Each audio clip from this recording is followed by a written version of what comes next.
Look at this photograph of the New York Stock Exchange floor in the 20th century. Human intuition, physical proximity, and shouting dictated market execution. Modern trading desks operate differently. Algorithms execute millions of orders in silent server farms based entirely on numerical inputs. One of the most ubiquitous inputs feeding those algorithmic models is the Relative Strength Index, or RSI.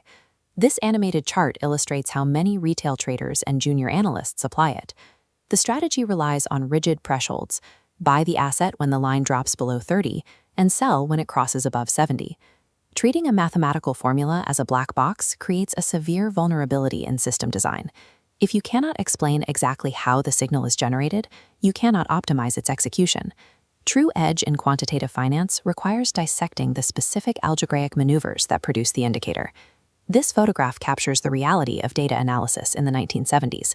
J. Wells Wilder developed the RSI in 1978, working with manual charts and early computer terminals, decades before instantaneous digital rendering.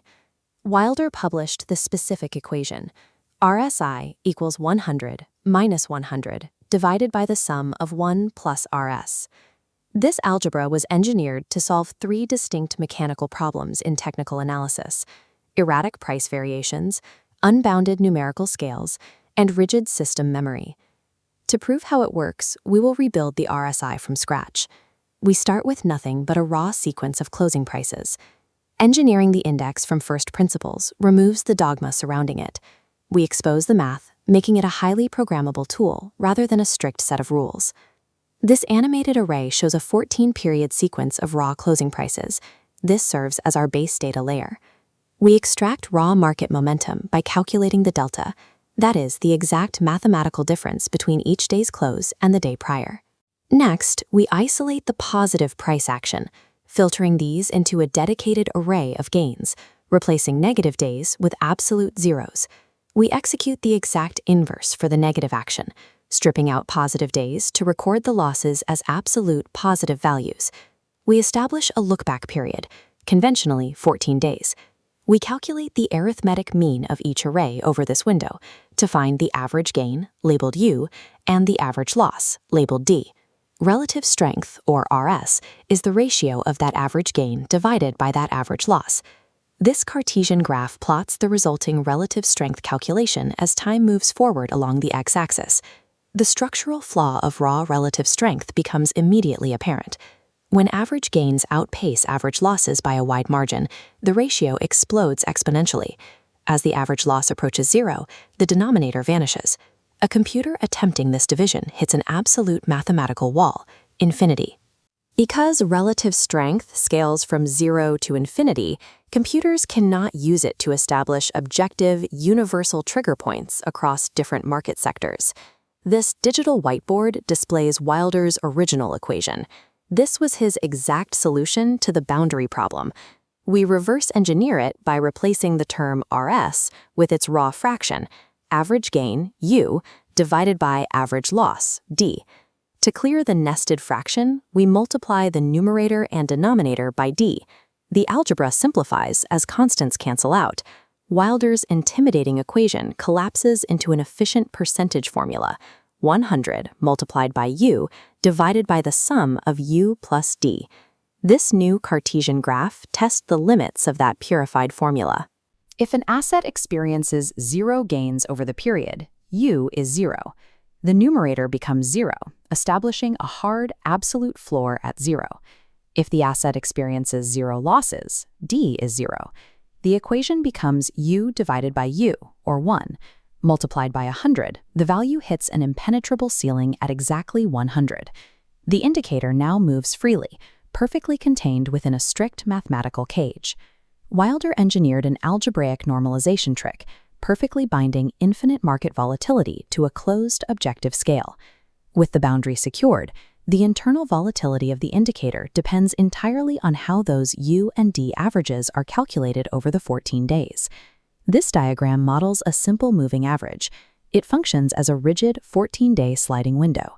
As the window steps forward, the oldest piece of data, a massive positive gain from exactly 15 days ago, exits the back of the calculation entirely. This abrupt data drop-off triggers a violent false plunge in today's RSI, despite nothing happening in today's actual market. To fix this structural memory defect, Wilder applied a specialized exponential smoothing technique. As shown in this new timeline, exponential smoothing heavily weights the most recent data blocks, keeping the indicator highly sensitive to current price action. But past data never falls off a cliff. It fades infinitely backward, carrying a diminishing fractional weight into perpetuity. This infinite decaying memory ensures the RSI responds to true momentum shifts in the present, eliminating the mathematical artifacts caused by a rigid sliding window.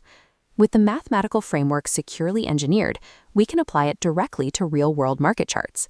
A primary use case is identifying divergence, instances where the external price action and the internal momentum directly contradict each other. This technical chart displays real market price action. Notice the upward trend line tracking a series of higher highs. On the surface, the asset appears structurally strong. Look directly below it.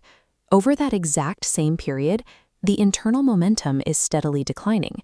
Divergence proves the underlying velocity of the buying pressure is hollowing out. It provides an algorithmic warning of an impending reversal before the raw price chart shows any visible weakness. Because the RSI is a bounded mathematical output, quantitative analysts can manipulate it even further. One common operation is the inverse Fisher transform, a secondary formula that intentionally distorts the RSI's output distribution.